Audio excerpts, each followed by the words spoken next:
Hey everybody, this week we're looking at space, and particularly I want to show you how to edit your negative space. So when we were shooting, we were looking at ways to isolate a subject by using what I would kind of call the naked parts of the photo. So here I'm using one of Noah's photos, and I'm just going to edit it to sort of show you a couple tools and how you can achieve space. So he's focused on something very small, but he's left the background quite uncluttered, and as a result, your eyes are drawn automatically here. So I just wanted to show you a couple ways where you can dramatically do that, often with light and dark, and with some lens fall off, just to sort of isolate your space even more. You can use brush tools, easy way to do it.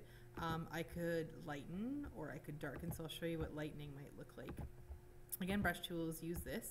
I would set my opacity low just to start with, but I could subtly brush in some differences, and it's hard to even see, but right now, and if you can see how that's kind of red, that's because I selected this and I wasn't paying attention. If I turn it to white, you can sort of see how I can then begin to lighten it, which is probably going to isolate my subject even more. Now I could do the same thing. I could turn it to darken, and I can then darken my screen, but I probably want to change that to black before I darken. And that can, maybe you want your center to be much lighter. Now if I press the brush tool, oh, where'd you go, brush tool, over and over again, you can see how I can then really darken it, which is actually kind of a cool effect. But again, if I don't like something, Control Z, or edit, step backwards, edit, step backwards. I'm just going to keep doing that. Or maybe I pressed it 5,000 times and I pressed it too much. But you can see it is getting better. My control key is busted on my computer, so you're seeing this the painful way. Sorry guys. Okay, another way that you can sort of isolate it, because you're looking at ways you can sort of make the background almost disappear but not stand out. You really want the focus to be on the part of the image that has the positive space, which is your focal point. So another way you can do this, just make sure your layers are merged, is in color, Nick Collection, and in color effects, which is awesome. So go to color effects and wait 5 minutes for it to load up if you're on my laptop. There's a few ways we can play with it to sort of really isolate the subject. I kind of like those colors, so maybe I'm going to leave those. Add the filter. So one of the ways is by darkening and lighten your center. We've done this before, but place the center. This is where my focal emphasis is. Maybe I want to make it just that much brighter, and maybe I want the border to become darker. Maybe I really want to play up that negative space. Or I want it to be much brighter around the edges, and maybe I want my center to be a little bit darker. So it's a great way to choose which parts of your photo are dark and which are light. Add filter. Another way to do it is down here, all of your sort of vignettes are a really great way to do it as well. So if I do vignette filter, this gives me some pre-selection choices. That's really kind of weird looking, but even if I pick this, I can make my transparency really big, or I can make it really white.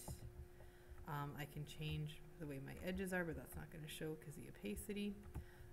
So it does kind of darken. So the vignette filter, I could also change the color. So maybe I want it just red around the edges. That would work too.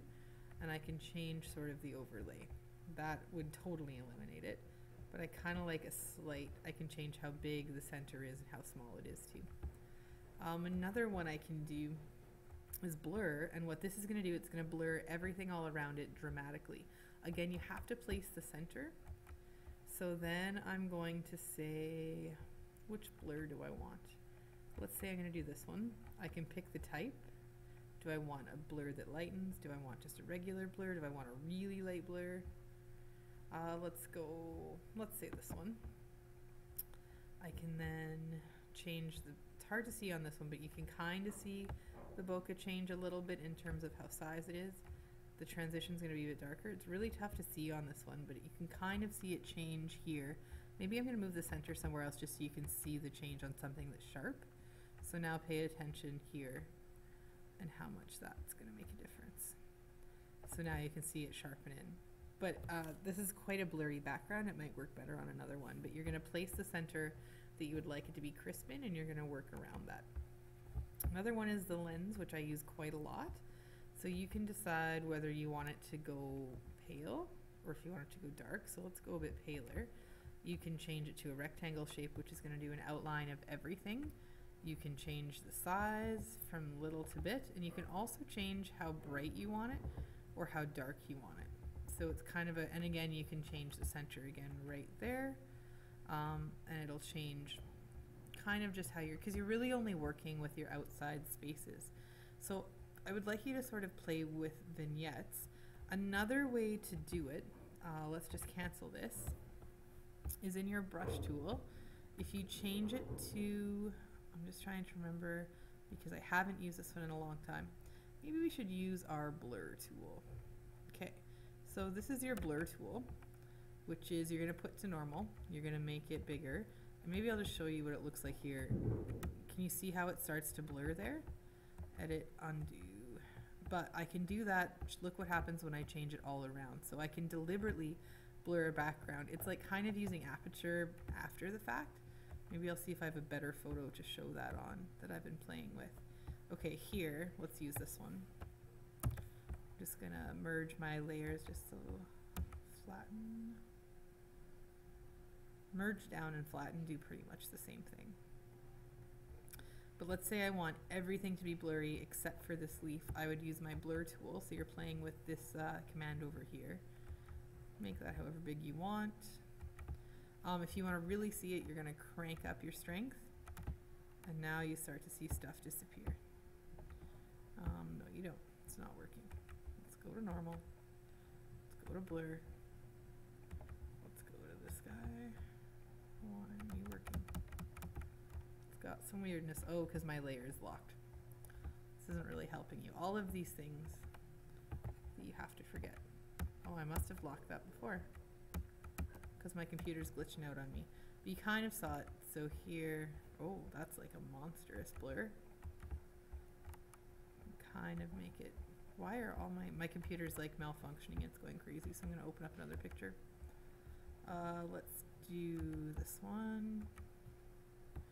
Here, can you see the difference now? So now you're just selectively blurring, but if I was going to Control Z, I don't want that on there. I could really blur the background.